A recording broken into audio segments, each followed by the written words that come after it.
بسم اللہ الرحمن الرحیم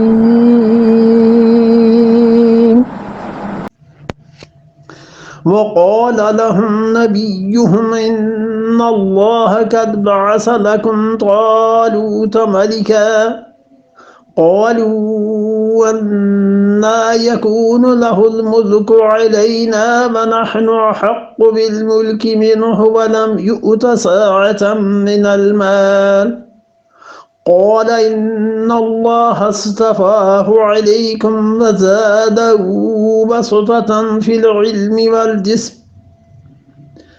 والله يؤتي ملكه من يشاء واللہ واسع علیم۔ وقال لهم نبیوں، باقیوں کا بھی حال سن لو، جو رہ گئے تھے ان کا کیا حال ہوا۔ یہ بنی اسرائیل کا زوال ہے، یہ بنی اسرائیل کی تباہی، اس کی داستان، اس کی باتیں۔ وقال لهم نبیوں، ان کے نبی نے ان سے کہا کہ تم جو مجھ سے کہہ رہے تھے کہ مبعث لنا مالکن، کہ میں تم پہ ایک سردار مقرر کروں، تو دیکھو ان اللہ، بلا شبہ اللہ تعالی نے قد بعث لکم، تمہارے لیے مقرر کیا ہے طالوت کو ملکا، تمہارا سردار، طالوت کو تمہارا آقا مقرر کیا ہے۔ طالوت بن کش یہ 1012 قبل مسیح سے 1028 قبل مسیح تک کے حکمران ہیں۔ بنی اسرائیل میں بڑا نام ہوا ان کا، اور تورات میں بھی ان کا نام آیا ہے، اور تورات میں ساؤل کے نام سے پکارے جاتے ہیں۔ اور طالوت جو ہے ضمنی طور پر اس بات کی طرف بھی اشارہ ہے کہ حضرت طالوت جو تھے یہ ان کا قد لمبا تھا۔ طول آتا ہے نا عربی میں، اور طوالت لمبائی کے معنی میں، تو اسی معنی میں یہ لفظ بھی یہاں آیا ہے کہ قد بعث لکم طالوت ملکا، اللہ تعالیٰ نے تم پر طالوت کو مقرر کیا ہے بادشاہ کے طور پہ۔ قالو کہنے لگے، اب پھر وہی اعتراضات شروع ہوئے، اب یہ وہ ہیں جو بچ گئے ہیں، اب اعتراضات پھر شروع ہیں۔ قالو کہا انہوں نے، انا یکون لہ الملک علینا، اسے کیسے ہم پہ سرداری حاصل ہے، یہ کیسا ہمارا بادشاہ بن گیا۔ انا یکون، کیسے ہوا لہ الملک، اس کے لیے حکومت، علینا ہمارے اوپر۔ تو طالوت ابن کش 1012 سے 1028 تک ان کا زمانہ ہوا، تو 1012 سے 28 تک کتنے برس بنے؟ 10 اچھا 16 برس بنے، بس یہ ان کا دور تھا۔ قال لهم نبیهم، ان کے نبی نے انہیں کہا، یہ کہاں لے گئے؟ بند کر رہے ہیں نا، اچھا میں نے کہا بہا نہ دیں، دونوں با سے ہی شروع ہوتے ہیں، بند کرنا بھی اور بہانا بھی۔ ان اللہ قد بعث لکم طالوت ملکا، اللہ نے تمہارے لیے بادشاہ مقرر کر دیا ہے طالوت کو۔ قالوا انا یکون لہ الملک علینا، انہوں نے کہا طالوت، اس کو ہم پہ کیسے حکومت مل سکتی ہے، یہ کیسے ہو گیا؟ انا یکون، یہ کیسے ممکن ہے؟ کیوں؟ اس لیے یہ کمال حیرت کا اظہار کر رہے ہیں۔ پوری آیت سن لیجئے پھر اس پہ بات کرتے ہیں۔ کہنے لگے انا یکون لہ الملک علینا، کیسے اسے مل گئی حکومت ہمارے اوپر کرنے کو، ونحن، اور ہم احق کو زیادہ حق رکھتے ہیں، بالملک بادشاہی کا، منہ اس سے، طالوت سے زیادہ ہمارا حق بنتا ہے۔ ولم یؤت سعۃ، اور اسے وسعت نہیں دی گئی، من المال، پیسے میں، اس کے پاس تو پیسے ہی نہیں، پیسہ بھی اس کے پاس زیادہ نہیں ہے، پھر وہ بادشاہ کیسے بن گیا؟ یہ حضرت سمیع علیہ السلام کے قول پر حیرت کا اظہار ہے، اور کمال حیرت کا اظہار ہے کہ ہمیں حد ہو گئی کہ انہیں دے دی بادشاہت اللہ نے، یہ کیوں؟ اور تعجب کا بیان ہے۔ یہ خیال رکھنا چاہیے کہ انہوں نے اپنے نبی علیہ الصلوۃ والسلام کے قول کو جھٹلایا نہیں۔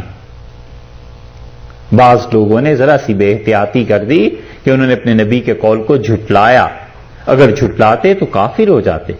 نبی کی بات کو جھٹلانا کوئی معمولی بات نہیں، بلکہ ہم یہ کہیں گے کہ انہوں نے شدید حیرت کا اظہار کیا، تعجب کا اظہار کیا کہ اسے کیسے ہو گیا، اسے کیسے بادشاہت ہو گئی، کیونکہ بنی اسرائیل پہ اتنا بگاڑ آ چکا تھا کہ ان کے نزدیک اس وقت جو نبوت تھی وہ بنو لاوا کے ساتھ مخصوص تھی، اور ان کا عقیدہ ہو گیا تھا کہ بنو لاوا جو ہیں حکومت ان کو ہمیشہ ملنی چاہیے، اور حکومت جو ہے وہ بنو یہودا کو ملنی چاہیے، حکومت بنو یہودا کا حق ہے۔ حضرت یعقوب علیہ السلام کے 12 بیٹے تھے نا، پھر 12 قبیلے نکلے حضرت موسیٰ علیہ السلام کے ساتھ، تو ان میں بنو لاوا جو تھے نبوت بالعموم انہیں ملا کرتی تھی، انہی میں آتے تھے انبیاء علیہ السلام۔ انہوں نے کہا نبوت وہاں کا حق تھی، اور جو بنو یہودا تھے بادشاہت بالعموم ان میں رہی ہے، انہوں نے کہا بادشاہت اس قبیلے کا حق ہے۔ یہ طالوت کون تھے؟ حضرت طالوت جو تھے یہ حضرت بنیامین جو تھے یوسف علیہ السلام کے بھائی، ان کی اولاد میں سے تھے، تو یہ بنو بنیامین میں سے تھے، اور بنو بنیامین ویسے بھی تھوڑا قبیلہ تھا، اتنے زیادہ تھے بھی نہیں، اور تھے بھی غریب، تو اس لیے یہ سب سے چھوٹے قبیلے میں یہ کیسے ہو گیا؟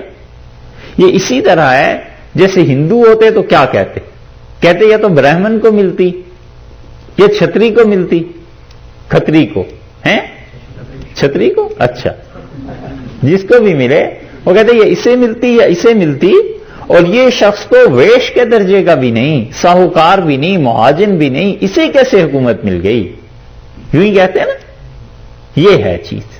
انہوں نے کہا انا یکون لہ الملک علینا، اسی کیسے حکومت ہمارے اوپر مل سکتی ہے؟ ولم یؤت سعۃ من المال، اللہ نے اسے مال میں بھی کچھ نہیں دیا، وسعت نہیں دی۔ قال، حضرت نے فرمایا، اس عبارت کو پھر حل کر لیتے ہیں، وقال لهم، اور کہا ان سے، کن سے؟ جو بچ گئے، جنہوں نے یہ فرمائش کی تھی، نبیہم، ان کے نبی نے، ان اللہ بلا شک و شبہ اللہ، قد بعثا، اللہ نے مبعوث کیا ہے، بھیجا ہے، لکم تمہارے واسطے، طالوتا، طالوت کو، ملکہ، بادشاہ، اللہ نے طالوت کو تمہارا بادشاہ بنایا۔ قالو، وہ بولے، انا یکون لہ، انا کیسے، کیفیت، یکون لہ الملک علینا، ہوگا یہ بادشاہ ہمارے اوپر، ونحن، اور ہم، احق کو زیادہ حق رکھتے ہیں، بالملک، ملک کے ساتھ بادشاہت کا، منہو، اس سے، منہو سے مراد طالوت سے، ولم یوتا، اور وہ نہیں دیا گیا، اسے نہیں ملی، کس کو؟ طالوت کو، سعۃ من المال، مال میں سے زیادہ حصہ اسے نہیں ملا۔ قال، حضرت سمیل علیہ السلام بولے، ان اللہ، بلا شک و شبہ اللہ، اصطفاہ، اس نے چن لیا ہے اسے، طالوت کو، علیکم، تم پر، اللہ نے اسے چنا۔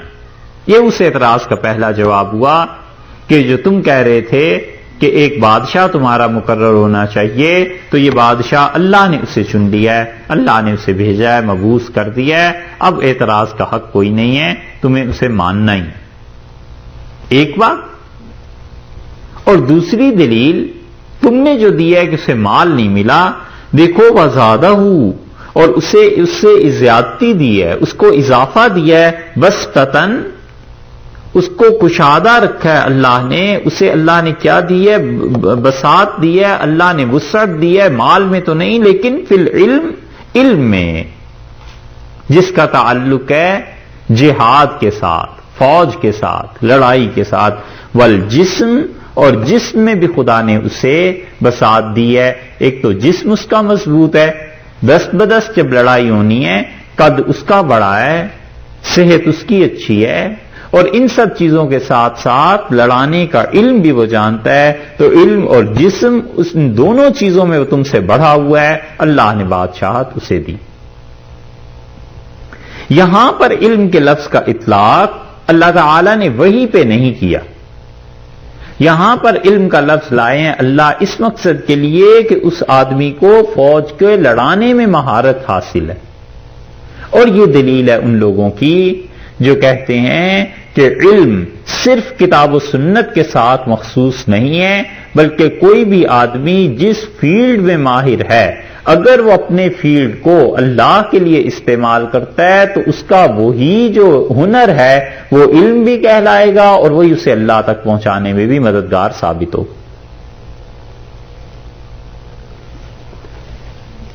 اس لیے اللہ تعالی نے فرمایا کہ فی العلم والجسم، کہ اللہ نے علم بھی زیادہ دیا ہے، جسم بھی زیادہ دیا. اس لیے یہ سوچنا چاہیے کہ کوئی آدمی جس فیلڈ میں بھی کام کر رہا ہے، مثلا ایک آدمی ڈاکٹر ہے، ایک انجینئر ہے، ایک آدمی کسی اور مسئلے میں کسی فیلڈ میں کام کر رہا ہے، تو اسے اسی کے فیلڈ میں رہنے دیا جائے اور اسے کہا جائے کہ اسی میں محنت کرو، اور وہ جو اس میں خدا کی نافرمانی کی باتیں ہیں وہ نہ کرے، اور جتنا فرض علم ہے وہ حاصل کر لے. مثلا نماز کا پڑھنا فرض ہے تو اس کا علم ہونا چاہیے. ڈاکٹر ہے تو اسے پتہ ہونی چاہیے کہ کیا کیا چیزیں میڈیکل میں جائز ہیں، کیا چیزیں ناجائز ہیں. انجینئر ہے تو اسے پتہ ہونا چاہیے کہ میرے فیلڈ میں کیا چیزیں حرام ہیں، کیا چیزیں مکروہ ہیں، کیا چیزیں جائز ہیں. اور اس کے ساتھ ساتھ شریعت کے جتنا علم فرض ہے اس کے ذمے بس وہ حاصل کر لے اور اپنے فیلڈ میں کام کرتا رہے گا، اللہ کا قرب اللہ تک پہنچ جائے. اسی لیے مشائخ جو تھے حضرت تھانوی رحمۃ اللہ علیہ کے یہاں خاص طور پہ ان کے خلفاء میں دیکھیں، ایسے ایسے لوگ مل جائیں گے جو صرف حضرت کی کتابیں پڑھے ہوئے تھے اور باقی انہوں نے اپنی پیشے نہیں چھوڑے. وکیل تھا یا کوئی بھی تھا، زیادہ یہ کیا کہ اگر پیشے میں ناجائز ہونے کا غلبہ تھا تو دوسری چیز کو اختیار کر لیا. ڈاکٹر تھے یا کوئی تھے، انہوں نے اپنے پیشے کو نہیں بدلا اور اسی راہ سے اللہ تک پہنچ گئے. یہ کوئی بات ایسی نہیں ہے کہ ہم لوگوں کو یہ کہنا شروع کر دیں کہ ہر آدمی اپنا فیلڈ چھوڑ دے اور مفتی آ کے بن جائے. نہ، یہ تقسیم ہے اور اسی سے معاشرے تشکیل پاتے ہیں، اسی سے مسلمانوں کی ترقی ہو جاتی، اسی سے لوگ آگے بڑھ جاتے ہیں. اس لیے ارشاد فرمایا کہ فی العلم والجسم، اس نبی علیہ السلام نے کہا کہ اس کو دو چیزوں میں خدا نے مہارت دی ہے، ایک علم میں ایک جسم میں، دو چیزیں اس کے ساتھ. اور اسی سے آپ ایک اور بات بھی غور کریں کہ جن لوگوں کے دماغ ہوتے ہیں اچھے، خام مال ہے نا بچہ، جس راستے پہ چاہے اسے ڈال دیں. ذہین بچہ ہے علیاذ باللہ، اگر باپ اس پہ ڈال دے کہ لوگوں کو جوا کھلایا کرے تو وہ جوا کھلانے میں ہی ایسی ایسی ترکیبیں ایجاد کر لے گا ذہن کی وجہ سے جو اس سے پہلوں کو پتہ بھی نہیں ہوگی. اور اسے ہی ڈاکٹر بنا دیں تو وہ بہترین ڈاکٹر بن جائے گا، اور اسے ہی مولوی بنا دیں تو وہ مولوی بھی اتنا ہی اچھا بنے گا. اور بدقسمتی یہ ہوئی ہے کہ جتنے ذہین بچے تھے امت میں ایک عرصے سے، پچھلی کم سے کم بھی 4-5 نسلوں سے تو یقیناً وہ سب کے سب کالجوں میں چلے جاتے ہیں، سکولز میں چلے جاتے ہیں، انگلش ایجوکیشن پڑھنے چلے جاتے ہیں، دین کی طرف نہیں آتے، کیونکہ ڈرتے ہیں اس سے کہ اگر یہ دین پڑ گیا تو کمائے گا کہاں سے، معاش کہاں سے پوری ہوگی. تو نتیجہ اس کا یہ نکلتا ہے کہ دین میں اچھے لوگ آنا بند ہو گئے، ذہین. تو جب ذہین لوگ نہیں آتے تو پھر آتے ہیں کن ذہن، ہم جیسے جنہیں اور تو کوئی کام نہیں، چلو مسجد ہی چلے جاؤ. تو وہ جب اس دین کو پڑھتے ہیں نا، ذہین ہوتے تو کوئی کام کرتے ہیں ہی کن ذہن. تو اگر اسے جوئے پہ بھی بٹھا دیتے تو بھی تباہی مچتی، اور ڈاکٹر وہ نہیں بن سکتا تھا، تجارت وہ نہیں کر سکتا تھا، تو مسجد چلانے کا اہل کہاں سے ہو گیا؟ یہ بھی تو نہیں چلا سکتا. یہی چیز ہے. اس لیے اب بھی ایک تو ذہین بچے مل جائیں اور دوسرے وہ جو اپنے باپ کے گھر سے کھاتے ہیں. مسجد ذریعہ معاش نہ ہو، غیرت پہ زد نہ پڑے، انا پہ زد نہ پڑے. مسجد والے اشارہ بھی کریں، کنائے سے بھی یہ کہیں نا کہ صاحب مسئلہ ایسے بیان کرنا ہے، وگرنہ تو کہ وگرنہ کیا، تم کل چھٹی دو گے، میں آج چھوڑ کے جا رہا ہوں، میں اپنے باپ کے گھر سے کھاتا ہوں، کہ مسجد سے تھوڑا ہی کھاتا ہوں. یہ غیرت رہے اور بچہ ہو ذہین. پھر امام غزالی اور رازی اور جن کے نام لیتے ہیں، ابن قیم، اور یہ ان کے درجے کے لوگ اب بھی نہ پیدا ہوں تو پھر کہیے رحمہم اللہ وہ ایسے نہیں تھے. ان کو اللہ نے دماغ دیا تھا، اب بھی دماغ ہوتا ہے، ایسا کوئی مسئلہ نہیں. مسئلہ یہ ہے کہ جب پتہ ہوتا ہے کہ مسجد سے ہی پیسے مل لیں تو کہتا ہے انتظامیہ کو بابا ہم تو ناراض نہیں کر سکتے، ہم نے تو بات وہی کرنی ہے جو انتظامیہ کہے گی. اور پڑھیں کیوں؟ جیسے مقتدی ویسا امام. نہ انہیں پڑھنے کا شوق علم کا، نہ ہمیں پڑھانے کا شوق. وہ کہتے ہیں کہ بیت الخلاء سے باہر آئے، گاؤں میں مولوی صاحب تھے، گزارا ہوتا نہیں تھا اور پیسے بھی بہت کم گاؤں والے دیتے تھے. تو باہر آئے اور ادھر ادھر دیکھا، کوئی نہیں دیکھ رہا تو مصلے پہ کھڑے ہو گئے، نماز پڑھا دی. تو کسی بچے نے دیکھ لیا، وہ تھا شرارتی، اس نے اپنے ابا کو بتایا کہ ابا مولوی صاحب نے تو وضو ہی نہیں کیا اور بغیر وضو کے فلاں دن نماز پڑھا دی. تو بڑا جھگڑا اٹھا، بلایا پنچایت مولوی صاحب کو. تو مولوی صاحب نے کہا بھی زیادہ باتیں کرنے کی ضرورت نہیں، اتنی تنخواہ میں ایسی ہی نماز ہو سکتی ہے. تنخواہ بڑھاؤ، اچھی نماز پڑھ لیا کرو. بات یہی ہے کہ چاہتے سب ہیں کہ جناب ایسا آدمی ہو جو کم سے کم امام غزالی رحمۃ اللہ علیہ کی ٹکر کا ہو، اس سے ذرہ کم نہ ہو، بس رتی بھر زیادہ ہی ہو تو اچھا ہے. اور پیسے اور دماغ، ذہین بچے نہیں آتے مساجد. اس کا نقصان یہ ہوا ہے کہ اب جو نسلیں پڑھانے کے لیے مدارس میں آ رہی ہیں وہ بھی سارے ذہین نہیں ہوتے، وہ ہوتے ہیں کن ذہن. وہ سمجھ نہیں سکتے کہ بچے کو پڑھانا کیسے ہے. تو نتیجہ یہ کہ بچے کو مارتے ہیں کہ پڑھو. اور بچہ معصوم ہوتا ہے، مار سے بھاگتا ہے. کیوں پڑھے مار سے؟ محبت سے زیادہ پڑھ سکتا ہے. اکا دکا کوئی آدمی ذہین، کوئی جس کا باپ بھی بڑا آدمی ہو، ایسا آ جائے، پھر آگ لگ جاتی ہے. پھر پتا چلتا ہے کہ علم یہ چیز ہے، تقویٰ یہ چیز ہے، طہارت یہ چیز ہے، غیرت یہ چیز ہے. اکا دکا رہ کے، وگرنہ صورتحال ایسے خراب ہوگی. اس لیے دیکھا ہے اللہ نے فرمایا ہے کہ انہوں نے کہا زادہ بسطۃ فی العلم والجسم. اللہ نے اسے جسم بھی اچھا دیا ہے، اللہ نے اسے علم بھی خوب دیا ہے فوجوں کو لڑانے کا. تم مال کے متعلق کہتے ہو، یہ کوئی ایسی بات نہیں. میدان جنگ میں مال کام نہیں آئے گا، علم کام آئے گا، ٹیکٹس کام آئے گی کہ کس طرح فوجوں کو لڑوانا ہے. جسم کام آئے گا کہ کیا کرنا ہے. اس لیے ظاہر کے جسم کو اندر کی اخلاقیات کے ساتھ بڑی مناسبت ہوتی. اگر اس قاعدے کو پڑھنا ہو تو ابن جوزی رحمۃ اللہ علیہ کی تلبیس ابلیس پڑھیے گا، اور سید الخاطر 2 کتابیں انہوں نے لکھی ہیں کہ ظاہر کے جسم کو اندر کے اخلاقیات کے ساتھ کیا مناسبت ہوتی ہے. اور مثال انہوں نے دی ہے کتے کی. انہوں نے کہا اس کتے کو دیکھو جس کا جسم بظاہر کیسا بے ڈھبا نظر آتا ہے،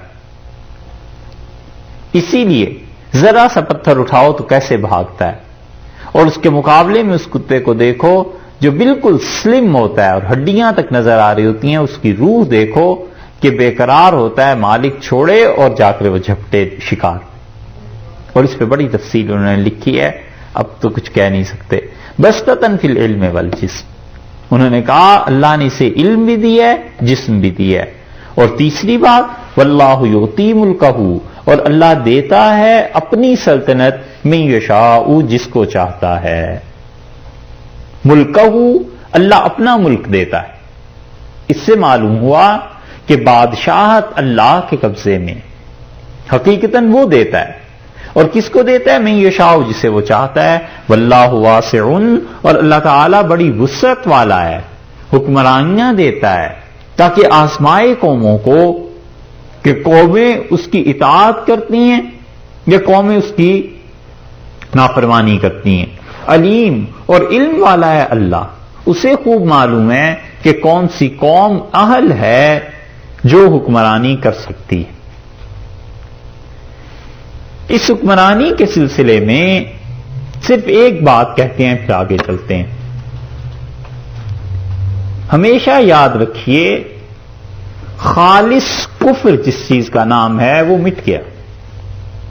خالص کفر خالص اسلام کے مقابلے میں کبھی نہیں ٹھہر سکتا. قطعاً ہم اس بات کو ماننے کیا سننے کے لیے تیار نہیں ہیں کہ خالصتاً کفر خالص اسلام کے مقابلے میں ٹھہر جائے، نہیں ہوتا. کفر جو اسلام پہ غالب آتا ہے نا اور نظر آتا ہے، 2 چیزوں میں سے ایک چیز ضرور ہوتی ہے. یا تو وہ کفر تھا اور اس کے مقابلے میں یہاں پر جو اسلام تھا یہ خالص اسلام نہیں تھا، یہ منافق تھے۔ تو جب نفاق اور کفر کا مقابلہ ہوا کرتا ہے تو کفر غالب رہتا ہے، نفاق پٹتا ہے، اس لیے کہ اللہ نے منافقوں کو زیادہ برا جانا ہے بنسبت کافروں کی۔ یہ تو نقص ہوتا ہے یہاں کہ یہ منافق ہے، اس لیے کفر کے ساتھ جب ٹکر لگی تو اللہ نے کوئی نصرت نہیں کی، اور اللہ تعالیٰ نے منافقوں کو کافروں کے مقابلے میں چھوڑ دیا کہ لڑ لو آپس میں، جس کے بھی مادی اسباب وسائل زیادہ ہیں غالب آ جائے گا۔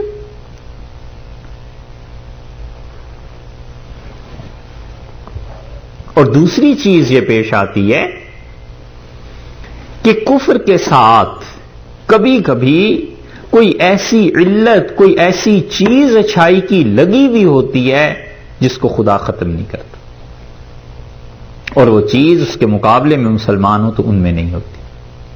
تو کفر کی وجہ سے غالب نہیں آتا، کفر اس خوبی کی وجہ سے غالب آتا ہے جو اس کے ساتھ لگی ہوئی ہے، اور وہ مسلمانوں میں نہیں ہوتی۔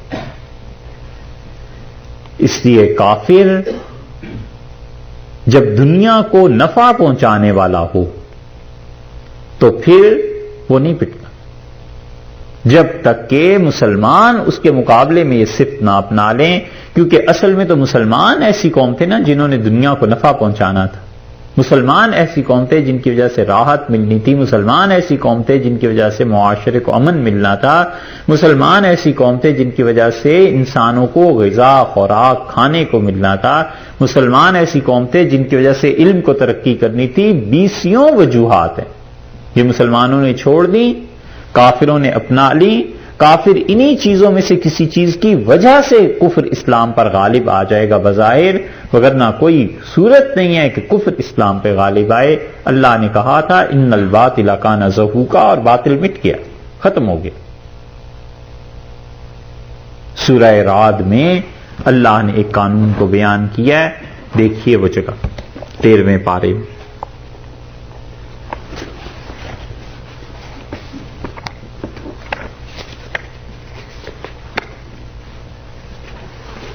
سورہ رعد 13واں پارہ، جی 13، سورت بھی 13ویں۔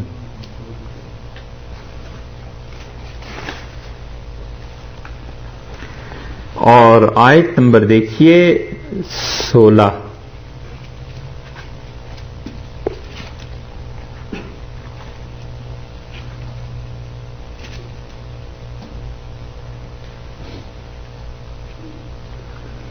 آیت نمبر 16 میں 17 دیکھ لیجیے۔ 17 میں اللہ تعالیٰ فرماتے ہیں انزل من السماء ماء، اور پانی اتارا آسمان سے اللہ نے، فسالت اودیۃ، اور جو وادیاں تھیں بہہ پڑی۔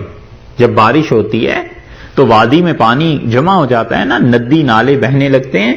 فسالت اودیۃ بقدرہا، اپنی اپنی بساط کے مطابق، جتنے جس میں پانی آ سکتا تھا اس کے مطابق پانی بہنے لگا۔ فاحتمل السیل زبد الرابیہ، اور پانی کے اوپر کیا آ گیا؟ جھاگ، سیلاب میں آ جاتا ہے۔ وَمِمَّا يُوقِدُونَ عَلَيْهِ فِي النَّارِ، اور یہ جو تم آگ جلاتے ہو اور آگ میں تپاتے ہو دھاتوں کو، ابتغاء حلیتن، اور اس سے تم بناتے ہو زیورات، خواتین کے زیورات بنتے ہیں، مردوں کے لیے بھی انگوٹھی چھلا ایسی چیزیں بنتی ہیں، دھات پگھلائی جاتی ہے نا، سونا چاندی کوئی بھی چیز، تو کٹھالی پہ جب اسے چڑھاتے ہیں تو اس پہ اوپر آ جاتی ہے جھاگ۔ اللہ تعالیٰ نے فرمایا او متاعن زبد مثلہ کذالک یضرب اللہ الحق بالباطل، اسی طرح اللہ تعالیٰ مثال بیان کرتا ہے حق اور باطل کی، یہ بتانی مقصود ہے آپ کو، حق اور باطل۔ ہم نے کہا نا باطل ہمیشہ پٹتا ہے اور کفر مٹا ہوا ہے، اللہ نے کہا ہم حق کی اور باطل کی مثال دیتے ہیں۔ فَأَمَّا الزَّبْدُ، اور وہ جو اوپر کا جھاگ ہوتا ہے، فَيَذْهَبُ جُفَاءً، وہ خشک ہو جاتا ہے، اڑ جاتا ہے، اور اصل سونا اور چاندی کٹھالی کی تہ میں بیٹھ جاتی ہیں۔ وَأَمَّا مَا يَنفَعُ النَّاسَ، اور لوگوں جو چیز نفع دے گی نا انسانیت کو فَيَمْكُثُ فِي الْأَرْضِ ہم اسے زمین پر برقرار رکھیں گے. جو چیز نفع دے گی ہم اسے زمین پر برقرار رکھیں گے. کذالک اور اسی طرح یضرب اللہ الامثال اللہ مثالوں کے ذریعے تمہیں سمجھاتا ہے. یعنی سمجھو اس بات کو جو چیز نفع دے گی اسے خدا باقی رکھے گا. اسے کہتے ہیں فطرت کا وہ قانون سروائیول آف دا فٹیسٹ. جو چیز رہے گی اللہ نے کہا ہے جھاگ کو ہم اوپر سے خشک کر دیتے ہیں اصل دھات کو باقی رکھتے ہیں چونکہ وہ نفع دینے والی ہوتی ہے. تو جو قوم بھی نفع دے گی اللہ کی مخلوق کو خدا اس سے باقی رکھے گا. اور جن سے نفع رسانی نفع پہنچانے کی صلاحیت ختم ہو جائے گی اس کو کوئی باقی نہیں رکھتا. اس لیے اس غرے میں نہیں رہنا چاہیے کہ مسلمان ہیں. ساتھ ساتھ یہ بھی دیکھنا چاہیے کہ ہم دے کیا رہے ہیں دنیا کو. ہم تو لوزر اینڈ پہ بیٹھے، ہم دینے والی پوزیشن میں نہیں. ہمارے ہاتھ تو ایسے پھیلے ہوئے کہ جو دنیا میں سائنس ٹیکنالوجی کوئی کسی قوم کی ہے ہم کہتے ہیں بھی ہمیں بھی دے دو. اور پھر اس پہ مصیبت یہ کہ جو زوال پذیر قومیں ہوتی ہیں وہ ترقی یافتہ اقوام کا جو بالکل ڈارک بالکل تاریک پہلو ہوتا ہے وہ اپنا لیا کرتی. یہ آپ خود ہی سوچئے. تو اللہ نے فرمایا ہے کہ واللہ یؤتی ملکہ من یشاء اللہ جس کو چاہتا ہے اپنی حکومت دیتا ہے جس کو چاہتا ہے باقی رکھتا ہے. واللہ واسع علیم اور اللہ وسعت والا ہے حکومتیں دے دیتا ہے اور وہ علم والا ہے کہ کس کو باقی رکھنا ہے.